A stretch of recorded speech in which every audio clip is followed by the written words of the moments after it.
আজকের জুমার আলোচনার বিষয়বস্তু হলো মর্যাদা।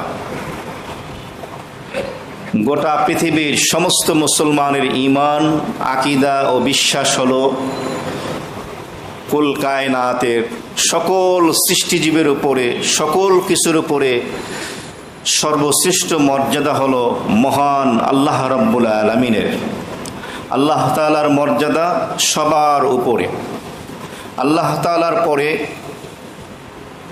সর্বশ্রেষ্ঠ নবী ও রাসূল মুহাম্মদুর রাসূলুল্লাহ সাল্লাল্লাহু আলাইহি ওয়াসাল্লামের মর্যাদা সকলের উপরে, অর্থাৎ সকল নবী রাসূলের উপরে। আর সকল নবী রাসূলের মর্যাদা হলো নবীজির সাহাবায়ে কেরামের উপরে। আর সাহাবায়ে কেরামের মর্যাদা হলো আউলিয়ায়ে কেরাম, আল্লাহর ওলিদের উপরে। আর আউলিয়ায়ে কেরাম, ওলিদের মর্যাদা হলো সাধারণ মুসলমানদের উপরে। বলুন সুবহানাল্লাহ। আলোচনা খেয়াল না করে শুনলে কোনো মজা পাবেন না, কাটা কাটা কথা, খেয়াল করে শুনতে হবে। এই যে শুনলেন সামান্য কথা, এই কথার মাধ্যমে কি বুঝলেন?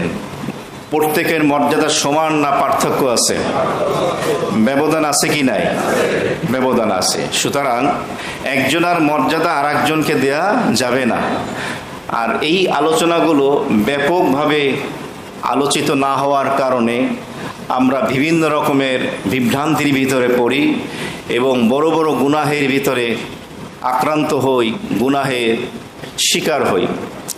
এই জন্য মর্যাদা নিয়ে আলোচনা করতে হবে, কার মর্যাদা কেমন, একে অপরের মর্যাদার মধ্যে ব্যবধান কি রয়েছে, এবং একজনের মর্যাদা আর একজনকে না দেওয়া। সকল মুসলমানদের উপরে বেশি মর্যাদা হলো আউলিয়ায়ে কেরামের, আল্লাহর ওলিদের। আর ওলিদের উপরে মর্যাদা হলো সাহাবায়ে কেরামের। আর সাহাবায়ে কেরামের উপরে মর্যাদা হলো সকল নবী রাসূলদের। আর সকল নবী রাসূলদের উপরে মর্যাদা হলো সর্বশ্রেষ্ঠ নবী, সর্বশেষ নবী আমাদের প্রিয় হাবিব মুহাম্মদুর রাসূলুল্লাহ সাল্লাল্লাহু আলাইহি ওয়াসাল্লামের উপরে। অর্থাৎ আল্লাহর হাবিবের মর্যাদা সকল নবী রাসূলদের উপরে। আর আমাদের নবীজির উপরে সর্বশ্রেষ্ঠ মর্যাদা হলো মহান আল্লাহ রাব্বুল আলামিনের। তাহলে আল্লাহ এবং তার রাসূলের মর্যাদার ভিতরে কোনো ব্যবধান নাই? আছে? আছে। যদি ব্যবধান না করা হয়, আল্লাহ তাআলার কোনো মর্যাদা যদি নবীকে দেওয়া হয়, নবীর সম্মান বর্ণনা করতে গিয়ে, নবীর মর্যাদা বাড়াতে গিয়ে সাথে সাথে কাজটি শিরিক হয়ে যাবে। আর শিরিক সম্পর্কে আল্লাহ তাআলা বলেন, ইন্নাল্লাহা লা ইয়াগফিরু আন ইউশরাকা বিহি ওয়া ইয়াগফিরু মা দুনা যালিকা লিমান ইয়াশা। আল্লাহ তাআলা বলেন, নিশ্চয়ই আল্লাহ রাব্বুল আলামিন শিরিক ছাড়া অন্য কোনো গুনাহ যদি তোমরা করো, সেই গুনাহ তিনি ক্ষমা করবেন যাকে চান, কিন্তু শিরিকের গুনাহ তিনি ক্ষমা করবেন না। অনেক সময় নবীদের মর্যাদা বাড়াতে গিয়ে, সম্মান বাড়াতে গিয়ে অজ্ঞতার কারণে আল্লাহর মর্যাদা নবীজিকে দিয়ে দেওয়া হয়। নাউযু বিল্লাহি মিন যালিক। এমনকি অজ্ঞতা এবং মূর্খতা বশত অনেক সময় অনেক আল্লাহর ওলিকেও নবী রাসূলদের মর্যাদা দিয়ে দেওয়া হয়, নিজেও বুঝতে পারে না যে কার মর্যাদা কাকে দিচ্ছে। কত বড় গুনাহের ভিতরে সে মুবতালা হচ্ছে, লিপ্ত হচ্ছে। সুতরাং একজনের মর্যাদা আর একজনকে দেয়া যাবে না। এই আলোচনার মাধ্যমে বুঝতে পারলাম যে আল্লাহ তাআলার মর্যাদা সকল সৃষ্টিজীবীর উপরে। আর আমাদের নবীর মর্যাদা সকল নবী রাসূলদের উপরে। নবী রাসূলদের মর্যাদা সাহাবায়ে কেরামের উপরে, সাহাবায়ে কেরামের মর্যাদা আউলিয়ায়ে কেরামের উপরে, আর আউলিয়ায়ে কেরামের মর্যাদা সাধারণ মুসলমানদের উপরে। আল্লাহ তাআলার কোনো মর্যাদা তার নবীকে দিলে শিরিক হয়ে যাবে। তার একটা দৃষ্টান্ত উপমা দিচ্ছি কোরআন থেকে। সূরা নামলের 65 নম্বর আয়াত। আল্লাহ রাব্বুল আলামিন বলেন, কুল লা ইয়ালামু মান ফিস সামাওয়াতি ওয়াল আরদিল গায়বা ইল্লাল্লাহ। হে নবী, আপনি বলুন আসমান এবং জমিনের ভিতরে যারা রয়েছে, ইলমে গায়েব, গায়েবের জ্ঞান কেউ রাখে না একমাত্র আল্লাহ ছাড়া।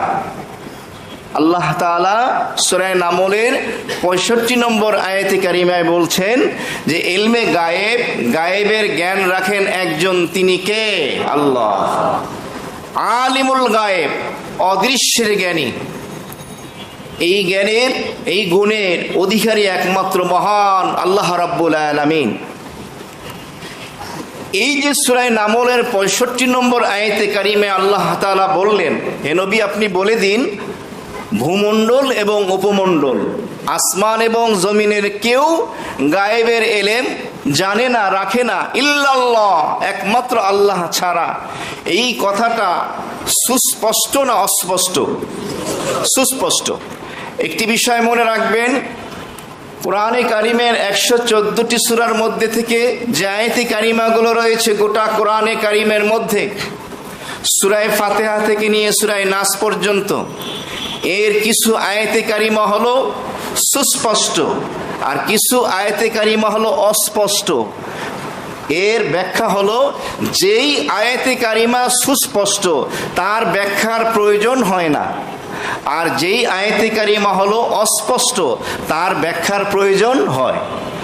বুঝে থাকলে বলুন, সুস্পষ্ট আয়াতে কারিমার ব্যাখ্যার প্রয়োজন আছে কি নাই? আছে বলে। অস্পষ্ট আয়াতে কারিমার ব্যাখ্যার প্রয়োজন আছে কি নাই? আছে। এখানে এসে যদি জুমার নামাজে শুধু বসলেন, নামাজ পড়ে চলে গেলেন, কিছু বাড়িতে নিয়ে যেতে পারলেন না, তাহলে আসা যাওয়ার মধ্যেই সীমাবদ্ধ থাকবে। আর অধিকাংশ অবস্থা এমনই হয়, জিজ্ঞেস করলে কিচ্ছু বলতে পারে না যে আজকে হুজুর কি বয়ান করছে। না, আমিও চাই, আমিও মেহনত করব, এবং আমি চাই আপনারাও মেহনত করেন, মানে মন দিয়ে শোনেন, তাহলে মজা লাগবে। তাহলে অস্পষ্ট আয়াতে কারিমার ব্যাখ্যার প্রয়োজন হয়, সুস্পষ্ট আয়াতে কারিমার ব্যাখ্যার প্রয়োজন হয় না। এই ব্যাখ্যা বাংলা শব্দ, এর অর্থই হলো তাফসির। এর অর্থ কি? এই যে তাফসিরুল কোরআন হয়, কোরআনের ব্যাখ্যা দেওয়া হয়, বিশ্লেষণ দেওয়া হয়। একটা উদাহরণ দিচ্ছি কোরআন থেকে। রব্বুল আলামিন বলেন, শাহরু রমাদানাল্লাযী উনজিলা ফীহিল কুরআন হুদাল লিন্নাস ওয়া বায়্যিনাতিম মিনাল হুদা ওয়াল ফুরকান ফামান শাহিদা মিনকুমুশ শাহরা ফালইয়াসুম। এই যে আয়াতে কারিমাটি আমি তেলাওয়াত করলাম, এখানে আল্লাহ তাআলা বলছেন রমজান মাস হলো এমন একটি সম্মানিত মাস, যেই মাস কোনো মোমেন নারী পুরুষ পাবে, তারা এই মাসে সিয়াম সাধনা করবে। তাহলে বছরের 12 মাসের ভিতরে রোজা রাখবে কোন মাসে? আল্লাহ নিজেই বললেন শাহরু রমাদান, সেই মাসের নাম কি? তাহলে রোজা রাখার মাসের নাম হলো রমজান মাস। এই আয়াতটা সুস্পষ্ট না অস্পষ্ট? বোঝাই যাচ্ছে যে আল্লাহ রোজা রাখতে বলেছেন কোন মাসে? রমজান মাস। আর অন্য আয়াতে কারিমা আল্লাহ বলেন আইয়ামাম মা'দুদাত, নির্দিষ্ট কিছু দিন রোজা রাখবে। এই আয়াতে কারিমার ভিতরে কয়েকদিন রোজা রাখবে, কিন্তু কয়দিন রোজা রাখবে উল্লেখ নেই। তাহলে এই আয়াতে কারিমাটা সুস্পষ্ট না অস্পষ্ট? তাহলে অস্পষ্ট আয়াতে কারিমার তাফসীর ব্যাখ্যার প্রয়োজন আছে কি নাই? এই আয়াতে কারিমার ব্যাখ্যা দিয়েছেন মুহাম্মদুর রাসূলুল্লাহ সাল্লাল্লাহু আলাইহি ওয়াসাল্লাম হাদিস শরীফের মধ্যে। তিনি বলেছেন, কোন বছর যদি রমজান মাসের 29 তারিখ শাওয়ালের চাঁদ দেখায়, ঈদুল ফিতরের চাঁদ দেখায়, তাহলে ওই বছর রমজানের রোজা হবে 29টা। আর 29 তারিখ চাঁদ দেখা না গেলে ওই বছর রমজানের রোজা হবে 30টা। এই জন্য আমরা চাঁদ দেখি রমজানের কয় তারিখ? 29শে রমজান দেখি না? দেখা গেলেই বুঝতে পারি যে বছর রমজান কয় দিনে? 29শে। আর যদি চাঁদ দেখা না যায় আমরা বুঝে নেই এবছর রমজান হবে 30শে। তাহলে এই যে হাদিস শরীফের ভিতরে নবীজি বলে দিলেন, এটা হলো ওই আয়াতে কারিমার ব্যাখ্যা। আইয়ামাম মাদুদা, কয়েকদিন রোজা রাখবে। সেটা কয়দিন? নবী হাদিসে বলেছেন হয় 29 দিন, তা না হলে। এই কথার মাধ্যমে আমরা বুঝতে পারলাম কোরআনে কারিমের সুস্পষ্ট আয়াতে কারিমার ব্যাখ্যার প্রয়োজন হয় না, অস্পষ্ট আয়াতে কারিমার ব্যাখ্যার প্রয়োজন হয়। তাহলে আল্লাহ রাব্বুল আলামিন সূরা নামলের ভিতরে যে বলে দিলেন 65 নম্বর আয়াতে কারিমায়, উল্লা ইয়ালামু মান ফিস সামাওয়াতি ওয়াল আরদিল গায়বা ইল্লাল্লাহ। ও নবী, আপনি বলুন, আসমান এবং জমিনে যারা রয়েছে, আসমান এবং জমিনের অধিবাসী, আসমান এবং জমিনের গায়েবের ইলম রাখে না ইল্লাল্লাহ, একমাত্র রাখেন কে? আল্লাহ। এই আয়াতে কারিমা সুস্পষ্ট আয়াতে কারিমা যে আল্লাহই হলেন একমাত্র আলিমুল গায়েব, তিনি অদৃশ্যের জ্ঞানী। সুতরাং কেউ যদি বলে নবীও গায়েব জানে, তাহলে সে আল্লাহর মর্যাদা কেড়ে নিয়ে কাকে দিল? আর নবীকে দেওয়ার কারণে সে শিরকে লিপ্ত হলো। বলেন নাউযুবিল্লাহি মিন যালিক। শরীয়তের বিধান কি?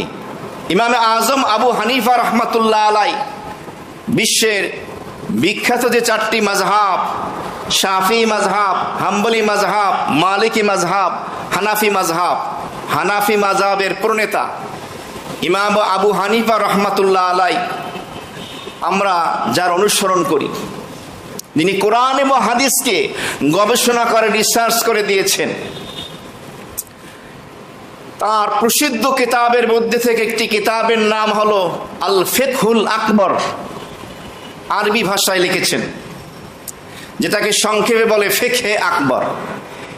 এই কিতাবের ব্যাখ্যা গ্রন্থ সরা লিখেছেন আহলে সুন্নাত আল জামাত হানাফি মাযহাবের ব্যাখ্যাকার প্রণেতা আল্লামা মোল্লা আলী কারি রহমাতুল্লাহ আলাই।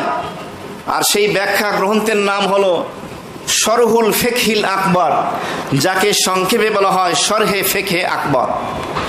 এই কিতাবের ভিতরে ইমামে আবু হানিফা রহমাতুল্লাহ আলাই লিখেছেন, কোন ব্যক্তি যদি বলে যে নবী গায়েবের ইলম জানেন, গায়েবের ইলম হলো একমাত্র আল্লাহ। সূরা নামলের 65 নম্বর আয়াতে কারিমায় আল্লাহ নিজেই বলে দিয়েছেন একমাত্র আল্লাহ রাব্বুল আলামিন ইলমে গায়েব জানেন, তিনি আলিমুল গায়েব।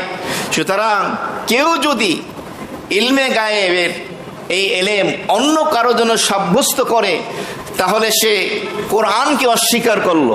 কারণ সূরা নামলেই তো আল্লাহ বলছেন গায়েবের ইলম একমাত্র কার?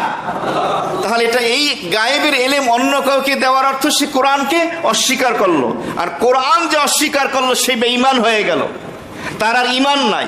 আর যার ঈমান নাই সে ওয়াহাবি আর সুন্নির তো প্রশ্নই আসে না। কথা বুঝতেছেন? যে ওয়াহাবি আর সুন্নি নিয়ে তর্ক বিতর্ক বাক বিতণ্ডা চলে। তুমি যদি বলো যে নবী গায়েবের ইলম জানেন, তোমার তো ঈমানই নাই, তুমি তো কোরআনকে অস্বীকার করেছো। একথা আমি বলতেছি না, ইমাম আবু হানিফা রহমাতুল্লাহ আলাই কোরআনের রেফারেন্স দিয়ে বলতেছেন। সুতরাং সাবধান, মনে রাখতে হবে সকল মাখলুক সৃষ্টিজীবীর উপরে সব থেকে বেশি মর্যাদা হলো মহান আল্লাহ রাব্বুল আলামিনের। এরপরে হলো আমাদের নবীর মর্যাদা সকল আম্বিয়া কিরামের উপরে। সুতরাং আল্লাহর মর্যাদা কেড়ে নিয়ে নবীকে দিতে হবে না, কারণ নবীকে আল্লাহ তাআলা এমনি মর্যাদা দিয়েছেন, সম্মান দিয়েছেন। কোরআন এবং হাদিসে অসংখ্য মর্যাদা রয়েছে। আল্লাহর মর্যাদা নিয়ে নবীকে দিয়ে মর্যাদা বাড়াতে হবে না, তাহলে তুমি শিরকের ভিতরে লিপ্ত হয়ে যাবে। অতএব মর্যাদা দেওয়ার ক্ষেত্রে সাবধানতা অবলম্বন করতে হবে। আল্লাহ তৌফিক দান করে বলি আমিন। খুব খেয়াল রাখা। এবার আসি আমাদের নবীর মর্যাদা, আল্লাহর মর্যাদার সমান হওয়ার পরে সকল নবী রাসূলের উপরে বেশি, নাকি আল্লাহর মর্যাদার পরে? আল্লাহর মর্যাদার পরে, আল্লাহ তাআলার মর্যাদার পরে সকল নবী রাসূলদের উপরে সর্বশ্রেষ্ঠ মর্যাদা হলো আমাদের নবীর মর্যাদা। আর সকল নবী রাসূলের মর্যাদা হলো নবীজির সকল সাহাবায়ে কেরাম রিদওয়ানুল্লাহি তাআলা আলাইহিম আজমাইনদের উপরে। এখন সকল নবী রসুলদের যে মর্যাদা, সেই মর্যাদা যদি আমরা আমাদের নবীকে দেই তাহলে তো মর্যাদা দেওয়া হলো না। কারণ যেই মর্যাদা সকল নবী রসুলের, সেই মর্যাদা নবীকেই দেওয়া হলো, তাহলে আলাদা মর্যাদা কি দেওয়া হলো? অথচ আমাদের নবীজির মর্যাদা সকল নবী রসুলদের উপরে। যেমন হাদিস শরীফের মধ্যে এসেছে, নবী বলেন আল আম্বিয়া ও আহইয়াউন। নবী রাসূলরা যখন ইন্তেকাল করেন তাদেরকে কবরে রাখা হয়, আল্লাহ পাক তাদেরকে জিন্দা করে দেন। বলুন সুবহানাল্লাহ। নবী রাসূলগণ আমাদের সাধারণ মুসলমানদের মতো নন। তাদের ইন্তেকালের পরে, তাদের রওজায় কবরে রাখার পরে তারা কি হয়ে যান? জীবিত হয়ে যান। এই যে মর্যাদা, এটা সকল নবী রসুলের মর্যাদা। এখন যদি আমরা স্লোগান দেই, বলি জিন্দা নবী জিন্দা নবী, তাহলে জিন্দা নবী, জীবিত নবী, এটা তো শুধু আমাদের নবীর মর্যাদা না, এটা সকল নবী রসুলের মর্যাদা। এমনি ভাবে সকল নবী রসুল হলেন মাসুম, নিষ্পাপ। কারণ তারা নিষ্পাপ, মাসুম হওয়ার কারণেই আল্লাহ তাআলা তাদেরকে নবুয়ত এবং রিসালাতের জিম্মাদারি, দায়িত্ব অর্পণ করেছেন। আল্লাহ বলেছেন ওয়ালা ইয়ানালু আহাদিজ জালিমিন, কোন জালেমকে, সীমালঙ্ঘনকারীকে, কোন গুনাহগারকে আমি এই নবুয়ত এবং রিসালাতের দায়িত্ব অর্পণ করি না। তাহলে নবী এবং রসুল, সকল নবী রসুল 1,24,000 পয়গম্বর, তারা হলেন মাসুম, তারা হলেন নিষ্পাপ। এখন যদি বলি মাসুম নবী, নিষ্পাপ নবী বলে আমাদের নবীকে সম্বোধন করি, তাহলে এই গুণটা তো সকল নবী রসুলের গুণ, আলাদা তো মর্যাদা দেওয়া হলো না। এমনি ভাবে হাদিস শরীফে নবীজি বলেছেন আল আম্বিয়াউ আহইয়াউন ফি কুবুরিহিম, নবী এবং রসুলগণ তারা তাদের রওজায়, কবরের ভিতরে অবস্থান করেন। তাহলে এই গুণটা শুধু আমাদের নবীর না, সকল নবী রসুলের। এখন যদি আমরা বলি জিন্দা নবীর আগমন, শুধু আমাদের নবীর কথা বলি, তাহলে নবী বলতেছেন সকল নবী রসুল অবস্থান করেন তাদের রওজায়, তাদের কবরে। এটা তো আলাদা কোনো মর্যাদা বর্ণনা করা হলো না, এটা তো সকল নবী রসুলের মর্যাদা। আমাদের নবীর মর্যাদা সকল নবী রসুলদের উপরে, তিনি হলেন সর্বশ্রেষ্ঠ নবী ও রসুল, আল্লাহ পাক তাকে মর্যাদা দিয়েছেন। সুতরাং নবীজির মর্যাদা সব থেকে বেশি। হাদিস শরীফের মধ্যে এসেছে, নবীজি বলেন ইন্নাল্লাহা ক্বাদ ফাদ্দালানি, ইন্নাল্লাহা ফাদ্দালানি আলাল আম্বিয়া ওয়া ফাদ্দালা উম্মতি আলাল উমাম আও কামা ক্বালা সাল্লাল্লাহু আলাইহি ওয়াসাল্লাম। আল্লাহর নবী জনাবে মুহাম্মদুর রাসূলুল্লাহ সাল্লাল্লাহু আলাইহি ওয়াসাল্লাম ইরশাদ ফরমান ইন্নাল্লাহা, নিশ্চয় আল্লাহ রাব্বুল আলামিন ফাদ্দালানি আলাল আম্বিয়া, আমাকে অর্থাৎ নবী করিম সাল্লাল্লাহু আলাইহি ওয়াসাল্লামকে সকল নবী রাসূল আম্বিয়া ইকরাম দের উপরে মর্যাদা দান করেছেন। সুবহানাল্লাহ। আল্লাহর হাবিব বলেন আমাকে সকল নবী রাসূলদের উপরে শ্রেষ্ঠত্ব দান করা হয়েছে, সর্বশ্রেষ্ঠ মর্যাদা প্রদান করা হয়েছে। ওয়া ফাদ্দালা উম্মতি আলাল উমাম, এরপর নবীজি বলেন আমার উম্মতকে সকল পয়গম্বর নবী রাসূলের উম্মতের উপরে মর্যাদা দান করা হয়েছে। সুবহানাল্লাহ। উম্মতে মুহাম্মাদীর মর্যাদা সকল নবী রাসূলদের উম্মতের উপরে, আদম আলাইহিস সালাতু ওয়াস সালাম থেকে ঈসা আলাইহিস সালাতু ওয়াস সালাম পর্যন্ত সকল নবী রাসূল পয়গম্বরের উম্মতের উপরে উম্মতে মুহাম্মাদের মর্যাদা দিয়েছেন কে? আল্লাহ। তো এই হাদিসের মাধ্যমে প্রমাণিত হলো আমাদের নবীর মর্যাদা সকল নবী রাসূলদের উপরে। কার মর্যাদার পরে? আল্লাহর মর্যাদার পরে। আর সকল আম্বিয়া কেরাম নবী রাসূলদের মর্যাদা হলো আমাদের নবীর পরে। কাদের উপরে? সাহাবায়ে কেরামের উপরে। কাদের উপরে? সাহাবায়ে কেরাম। সাহাবায়ে কেরাম, সাহাবী কাকে বলে? সাহাবী আরবি শব্দ এক বচন, এর বহু বচন হলো সাহাবা। কাকে বলে? যেই ব্যক্তি ইমানের দৃষ্টিতে নবীজিকে দেখেছেন অথবা নবীজি তাকে দেখেছেন। যেই ব্যক্তি ইমানের দৃষ্টিতে জীবিত অবস্থায় ঘুমে না, স্বপ্নে দেখলে সাহাবী হওয়া যাবে? জীবিত অবস্থায় নবীজির জীবদ্দশায় ইমানের নজরে, ইমানের দৃষ্টিতে নবীজিকে দেখেছেন অথবা নবী তাকে দেখেছেন। নবীজিকে দেখেছেন অধিকাংশ সাহাবায়ে কেরাম, আবু বকর সিদ্দিক, ওমর ফারুক থেকে শুরু করে রাদিয়াল্লাহু তাআলা আনহুম। আর নবীজি যাকে দেখেছেন, যেমন কোন সাহাবী অন্ধ ছিলেন, যেমন আব্দুল্লাহ ইবনে উম্মে মাকতুম রাদিয়াল্লাহু তাআলা আনহু, তিনি অন্ধ সাহাবী ছিলেন, কিন্তু তিনি নবীজিকে না দেখলেও নবী তাকে, বুঝতেছেন? তো নবীজি দেখলেও হবে। এই জন্য এক কবি বলেন, সর্বশ্রেষ্ঠ পয়গম্বর নবী সাহাবী দেখো কেমন, যেই নবীর একটা নজর পাওয়ার কারণে সাহাবীর মর্যাদা লাভ করে, আর একজন সাহাবীর মর্যাদা গোটা পৃথিবীর সমস্ত আউলিয়া কেরামের থেকেও লক্ষ কোটি গুণ তার থেকেও বেশি। বলুন সুবহানাল্লাহ। যেই নবীর এক নজরে এত সম্মান মর্যাদা বেড়ে যায় সাহাবায়ে কেরামের, তাহলে সেই নবীর মর্যাদা নবী রাসূলদের উপরে কেমন? অনেক মর্যাদা দিয়েছেন কে? আল্লাহ। তাহলে সকল নবী রাসূলের মর্যাদা হলো সাহাবায়ে কেরামের উপরে, আর সকল সাহাবায়ে কেরামের মর্যাদা হলো আউলিয়া কেরামের উপরে। এবার আসি, আউলিয়া কেরাম কাকে বলা হয়? অলি শব্দের বহু বচন হলো আউলিয়া, আর অলি শব্দের শাব্দিক অর্থ হলো বন্ধু, অন্তরঙ্গ বন্ধু। আজকে আমাদের সমাজে আউলিয়া কেরাম, অলিদের ডেফিনেশন, তার সংজ্ঞা, সঠিক ব্যাখ্যা বিশ্লেষণ না দেওয়ার কারণে আমরা বিভ্রান্তির শিকার হই। আমরা বুঝতেও পারি না কে আল্লাহর অলি আর কে আল্লাহর অলি না, কে আসলেই সত্যিকারের অলি আর কে ভণ্ড, এটা আমরা বুঝতেও পারি না। অনেককে আমরা অলির মর্যাদা দিয়ে বসে থাকি। আসলে অলি কাকে বলে? অলি হওয়ার জন্য 5টা গুণ লাগে। কয়টা গুণ লাগে? এবং এই 5টা গুণ ধারাবাহিক তার মধ্যে থাকতে হবে, বাদ দিয়ে হলে হবে না।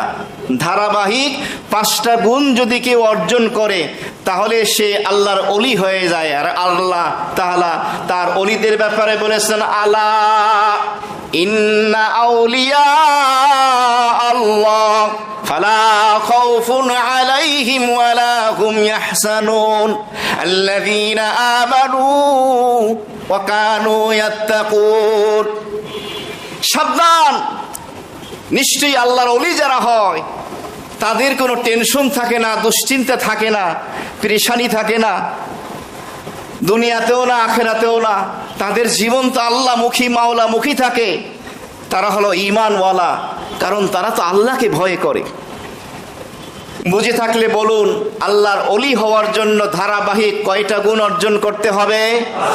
5টা গুণ। 1 নম্বর গুণ হলো সমস্ত গুনাহের কাজ ছেড়ে দিতে হবে।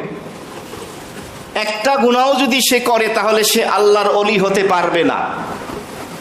সকল গুনাহের কাজ ছেড়ে দিতে হবে, 1 নম্বর গুণ। 2 নম্বর গুণ হলো সকল ফারায়েজ, ফরজ ইবাদত বন্দেগী তাকে করতে হবে, কোনো ফরজ ইবাদত ছেড়ে দেওয়া যাবে না। 3 নম্বর গুণ হলো সকল ওয়াজিবাত, যত ওয়াজিব আমল আছে এগুলো করতে হবে, ছেড়ে দেওয়া যাবে না। 4 নম্বর হলো সুন্নতে মুআক্কাদা যা আছে এই সমস্ত সুন্নতে মুআক্কাদা তাকে আদায় করতে হবে। 5 নম্বর গুণ হলো সে যখন নফল ইবাদত বন্দেগী করবে আল্লাহ বলেন, তুই আমার অলি হয়ে গেলি। সুবহানাল্লাহ। তাহলে এই 5টা গুণ ধারাবাহিক যদি কেউ অর্জন করতে পারে তাহলে সে আল্লাহর অলি হয়ে যায়।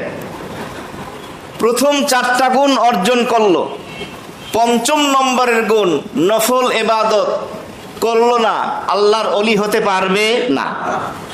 প্রশ্ন আসে, 4টা বড় বড় গুণ তো অর্জন করলো, এরপরও সে কোনো আল্লাহর অলি হতে পারলো না।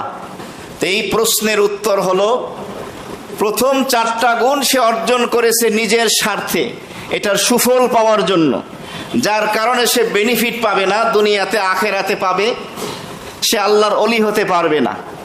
কিভাবে সে নিজের স্বার্থে সুফল পাওয়ার জন্য করলো। 1 নম্বর গুণ ছিল সকল গুনাহের কাজ ছেড়ে দেওয়া। কি জন্য সে সকল গুনাহের কাজ ছাড়বে? সকল গুনাহের কাজ ছেড়ে দিলে আল্লাহ তাকে কবরের জাহান্নামের আযাব থেকে নাজাত দান করবে। সুবহানাল্লাহ। তাহলে কবরের জাহান্নামের আযাব শাস্তি থেকে বাঁচার জন্য সে প্রথম গুণ অর্জন করেছে, সেটা কি? আছেন আপনারা? সকল গুনাহ কি করবে? ছেড়ে দেবে। তাহলে সকল গুনাহ ছেড়ে দিলে তার সুফল কি? কবরের জাহান্নামের আযাব থেকে নাজাত পাওয়া যাবে। দ্বিতীয় নম্বরের গুণ ছিল ফরজ ইবাদত পালন করবে। ফরজ ইবাদত এবং ওয়াজিব ইবাদত 3 নম্বর, 2 আর 3, এই 2 ইবাদতের বিনিময়ে আল্লাহ তাকে জান্নাত দান করবে। সুবহানাল্লাহ। তাহলে ফরজ 2 নম্বর, 3 নম্বরে ওয়াজিব। এই যে ইবাদত বন্দেগী বান্দা করলো, নিজের স্বার্থে করেছে কিনা? স্বার্থ কি? কি পাবো? জান্নাতের, জান্নাত পাওয়ার জন্য। 4 নম্বর হলো সুন্নতে মুআক্কাদা, সে পালন করেছে নবীর শাফাআত পাওয়ার জন্য। সুফল আছে কি নাই? নবীর সুপারিশ। আর 5 নম্বর যে গুণটি রয়েছে সেটা হলো নফল ইবাদত। এই নফল ইবাদত বান্দা যদি না করে কোনো পাকড়াও নাই, ধর পাকড়াও নাই। কিন্তু এই 4টা আমল, 4টা গুণ যখন সে অর্জন করবে, ধারাবাহিক 4টা আমল যখন করে, 5ম নম্বরের গুণ যখন সে অর্জন করবে, নফল ইবাদত যত বেশি করবে সে তত বেশি আল্লাহর ওলি হয়ে যাবে। সুবহানাল্লাহ। আজকে আমাদের সমাজে আমরা দেখতে পাই ধারাবাহিক এই 5টা গুণ নেই, এরপরও মানুষ তাকে আল্লাহর ওলি বলে, নিজেও নিজেকে ওলি বলে কেমন জানি দাবি করে। গোলাম আহমদ কাদিয়ানি এটা ভণ্ড নবী না হক নবী? ভণ্ড নবী। কারণ যে নবী না এরপরও নবী দাবি করার অর্থ হলো সে ভণ্ড নবী। তাহলে যে ওলি না সে যদি ওলি দাবি করে সেও হলো ভণ্ড, সেও কি? ভণ্ড। তো এখান থেকে বুঝে নিতে পারি আমরা ওলি হওয়ার জন্য ধারাবাহিক 5টা গুণ অর্জন করতে হবে। 1 নম্বরে সকল গুনাহ ছেড়ে দেবে, জাহান্নাম এবং কবরের আযাব থেকে বাঁচার জন্য। 2 নম্বরে ফরজ ইবাদত করবে। 3 নম্বরে ওয়াজিব ইবাদতগুলো করবে। আর এই 2 প্রকারের ইবাদতের মাধ্যমে সে জান্নাত পাবে। 4 নম্বরে সে সুন্নতে মুআক্কাদা আদায় করবে। 4 নম্বর ইবাদতের মাধ্যমে, আমলের মাধ্যমে সে নবীর সুপারিশ শাফাআত লাভ করবে। 5 নম্বরে হলো সে নফল ইবাদত যখন শুরু করবে, যত বেশি করবে আল্লাহ পাক তাকে তত বেশি তাকাররুব এবং নৈকট্য দান করবে। বলুন সুবহানাল্লাহ। তাহলে এই 5টা গুণ ধারাবাহিক অর্জন করার মাধ্যমে সে আল্লাহর ওলিতে রূপান্তরিত হয়। আল্লাহর ওলিদের মর্যাদা, আউলিয়া কেরামের মর্যাদা কাদের উপরে? সাধারণ মুসলমানদের উপরে। শুরুতেই বলেছি কুল কায়নাত, সমস্ত মাখলুকাতের উপরে সর্বশ্রেষ্ঠ মর্যাদা হলো কার? আল্লাহর। নবী করিম সাল্লাল্লাহু আলাইহি ওয়াসাল্লামের মর্যাদা আল্লাহর পরে সকল আম্বিয়া কেরামের উপরে। সকল আম্বিয়া কেরামের মর্যাদা আমাদের নবীর পরে কাদের উপরে? সাহাবায়ে কেরামের উপরে। সাহাবায়ে কেরামের মর্যাদা সকল আম্বিয়া কেরামের পরে কাদের উপরে? আউলিয়া কেরামের উপরে। আউলিয়া কেরামের মর্যাদা সাহাবায়ে কেরামের পরে কাদের উপরে? সাধারণ মুমিন মুসলমানদের উপরে। এই মর্যাদা দিয়েছেন কে? আল্লাহ। সুতরাং এই মর্যাদার ভিতরে কোনো তারতম্য, পার্থক্য আছে যদি থাকে তাহলে সেটা নির্ণয় করতে হবে, এবং একজনের মর্যাদা আর একজনকে দেওয়া যাবে না। এই বিষয়গুলি আমরা শুরু থেকে শুনে আসছি আজকের জুমার বয়ানে। আজকে জুমার বয়ানের আলোচনার বিষয়বস্তু ছিল মর্যাদা। কার কি মর্যাদা জানতে হবে। এই মর্যাদা আল্লাহ তাআলা দিয়েছেন। এবার আসি আমাদের নবীজির মর্যাদা এবং তার উম্মতের মর্যাদা। সূরা বাকারা 143 নম্বর আয়াত, 143। وَكَذَلِكَ جَعَلْنَاكُمْ أُمَّةً وَسَطًا لِتَكُونُوا شُهَدَاءَ عَلَى النَّاسِ وَيَكُونَ الرَّسُولُ عَلَيْكُمْ شَهِيدًا। মহান আল্লাহ রাব্বুল আলামিন সূরা বাকারার 143 নম্বর আয়াতে কারিমার মধ্যে বলে দিলেন, ও উম্মতে মুহাম্মাদি, তোমাদেরকে আমি সর্বশ্রেষ্ঠ কিবলা দান করেছি বাইতুল্লাহ, যেই কিবলামুখী হয়ে তোমরা আল্লাহর ইবাদত বন্দেগী করবে।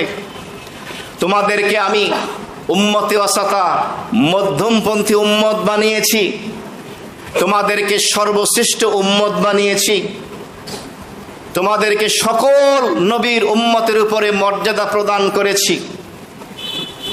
এই আয়াতে কারিমার তাফসীর সহিহ বুখারীর ভিতরে নবী করিম সাল্লাল্লাহু আলাইহি ওয়াসাল্লাম দিয়েছেন, ব্যাখ্যা দিয়েছেন।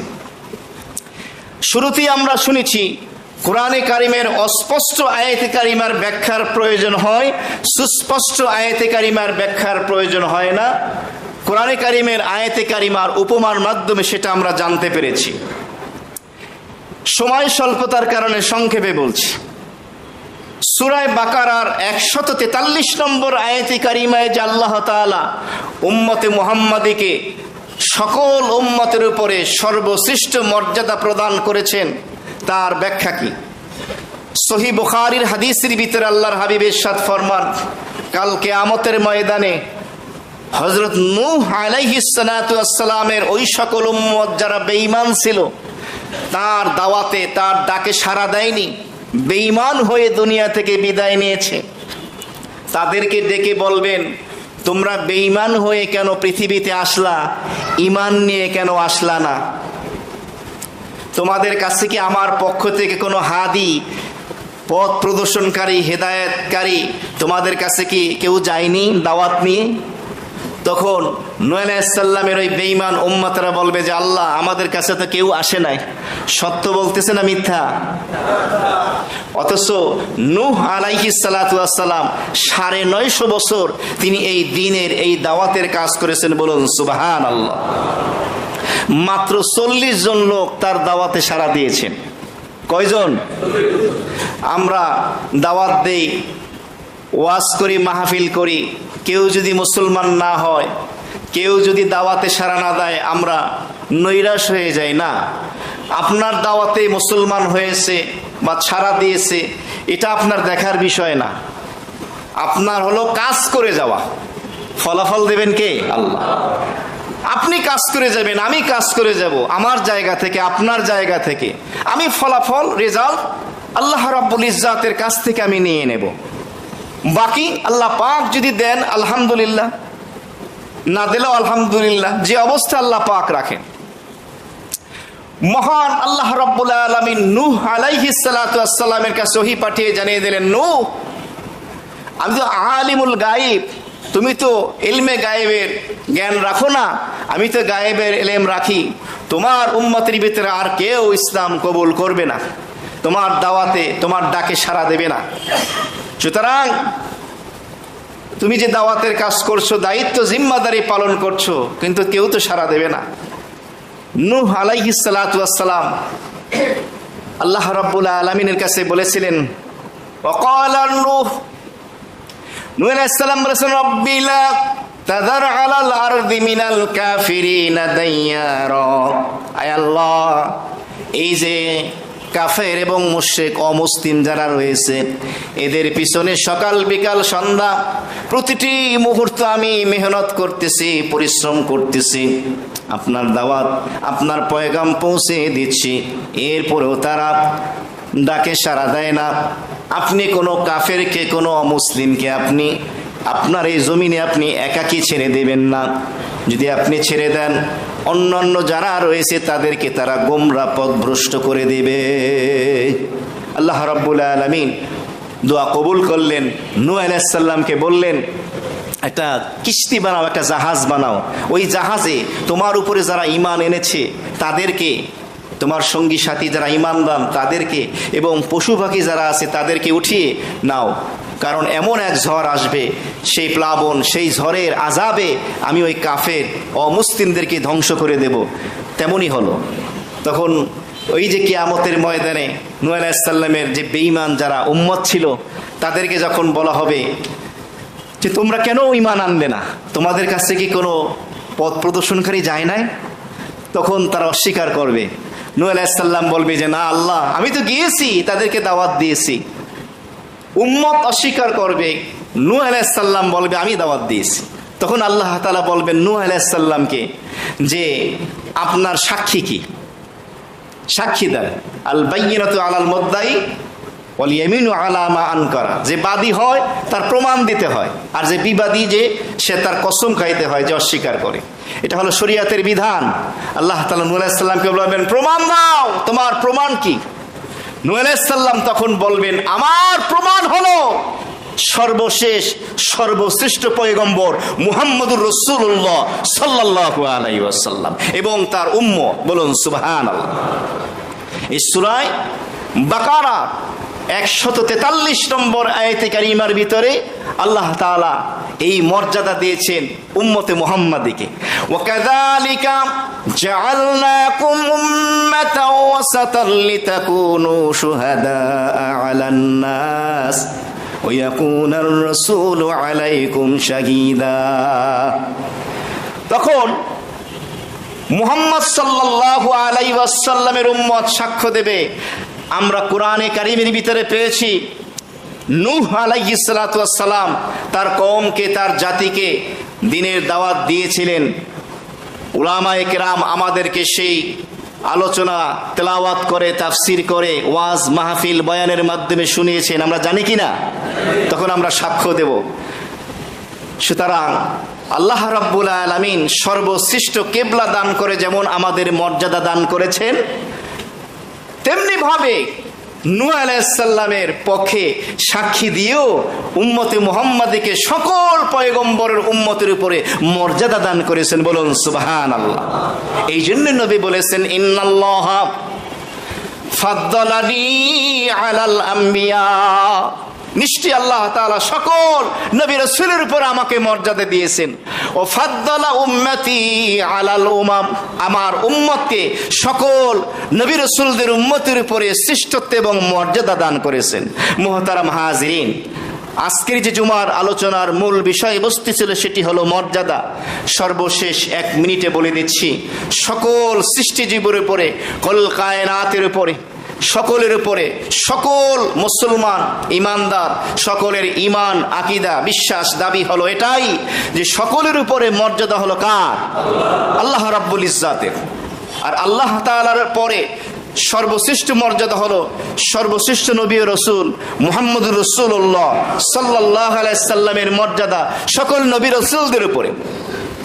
আর সকল নবী রাসূলদের মর্যাদা হলো আমাদের নবীর পরে সকল সাহাবায়ে কেরামের উপরে। সাহাবায়ে কেরামের মর্যাদা সকল নবী রাসূলদের পরে আউলিয়ায়ে কেরামের উপরে। আউলিয়ায়ে কেরামের মর্যাদা সাহাবায়ে কেরামের পরে সাধারণ মুমিন মুসলমানদের উপরে। সুতরাং একজনের মর্যাদা আরেকজনকে দেওয়া যাবে না। যেমন আল্লাহর মর্যাদা অন্য কাউকে, এমনকি নবীজিকেও দেওয়া যাবে না, শিরিক হয়ে যাবে।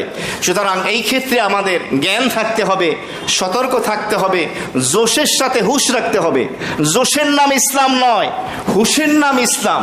কোরআন কি বলছে, হাদিস কি বলছে, সুন্নাহ কি বলছে। আর এখান থেকে আরেকটি বিষয় আমরা পেলাম, আল্লাহর ওলি হওয়ার জন্য ধারাবাহিক কয়টা গুণ অর্জন করতে হয়? 5টা। 1 নম্বরে সকল গুনাহ ছেড়ে দিতে হবে। 2 নম্বরে ফরজ ইবাদত পালন করতে হবে।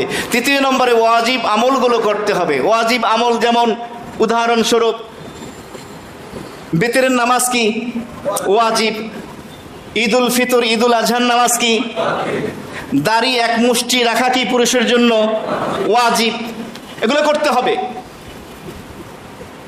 সকল গুনাহ ছেড়ে দিতে হবে। এটার ব্যাখ্যা দেওয়ার তো প্রয়োজন নেই। আল্লাহ যেগুলো করতে নিষেধ করেছেন, আল্লাহর হাবিব যেগুলো করতে নিষেধ করেছেন, কোরআন এবং হাদিস যেগুলো থেকে নিষেধাজ্ঞা দিয়েছে, এগুলো থেকে বিরত থাকা।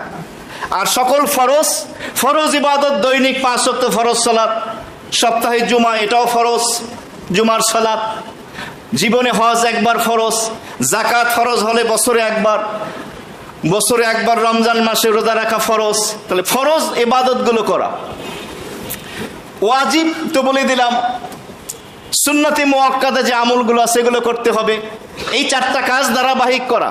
তাহলে সকল গুনাহ ছেড়ে দেব, তার বিনিময়ে আল্লাহ তাআলা আপনাকে আমাকে কবর এবং জাহান্নামের আযাব থেকে নাজাত দিবেন। ফরজ এবং ওয়াজিব যখন আদায় করব, আল্লাহ এর বিনিময়ে আপনাকে আমাকে জান্নাত দান করবেন। সুবহানাল্লাহ।